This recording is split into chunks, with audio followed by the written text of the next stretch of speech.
গুণ লেখা যেখানে গুণনা করে পড়তে হবে সেখানে।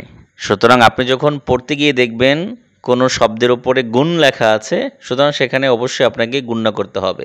যেমন ইন্নাকা, আর এটা আমরা আগেও দেখেছি, নুনে তাসদিদ মিমে তাসদিদ গুণনা করা ওয়াজিব। সাংকেতিক চিহ্নের মাধ্যমে আপনাকে বিষয়টি বুঝিয়ে দেওয়া হলো। ক ব সংযুক্ত ক লেখা যেখানে কলকলা করে পড়তে হবে সেখানে।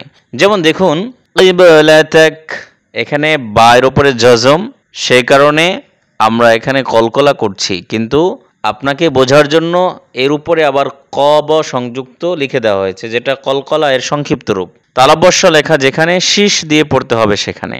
যেমন আরসালনা, আরসালনা শীর্ষের আওয়াজ হবে। এখানে সিনের উপরে খেয়াল করুন, দেখবেন তালব্যস্য দেয়া আছে, সুতরাং এই সিন উচ্চারণের ক্ষেত্রে শীর্ষের আওয়াজ হবে। অনুস্বর লেখা যেখানে নাকের ভিতর লুকিয়ে ইকফা করে পড়তে হবে সেখানে। যেমন কুনতুম। আর পাশাপাশি শুধু আরবি না, বাংলাতেও অনুস্বর লেখা আছে, খেয়াল করুন। সেই অনুস্বরের পরে আপনাকে যখনই দেখবেন অনুস্বর লেখা, সেখানে আপনাকে ইকফা করে লুকিয়ে গুণনা করে পড়তে হবে। আর ঈদগামের সংক্ষিপ্ত রূপ হচ্ছে ঈদ। ঈদ লেখা যেখানে ঈদগাম করে পড়তে হবে সেখানে, অর্থাৎ মিলিয়ে পড়তে হবে আপনাকে। যেমন ইয়াতিম্মা, এখানে দেখুন তানউইনের পরে মিম এসেছে ঈদগামের হরফ, আর এটা উপরেও সাংকেতিক চিহ্ন দিয়ে দেওয়া হয়েছে ঈদ লিখে। এরপরে ঈদ সাকিন লেখা যেখানে ঈদগাম মিম সাকিন করে পড়তে হবে সেখানে।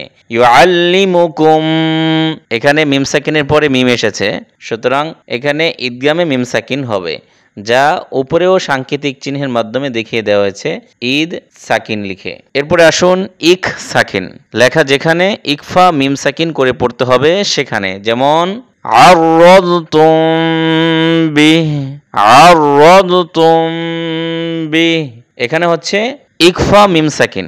কল্প লেখা যেখানে কল্প করে পড়তে হবে, অর্থাৎ পরিবর্তন করে পড়তে হবে সেখানে, মিম দ্বারা বদল করতে হবে। যেমন মিম বাদি, মূলত বড় করে লেখা আছে মিন বাদি, কিন্তু মিন তো আমরা পড়বো না, কারণ নুন সাকিনের পরে বা এসেছে, আর উপরে আমরা লিখে দিয়েছি যে এটা নুনটাকে মিম দ্বারা পরিবর্তন করতে হবে, কল্প করতে হবে, বদল করতে হবে মিম বাদি।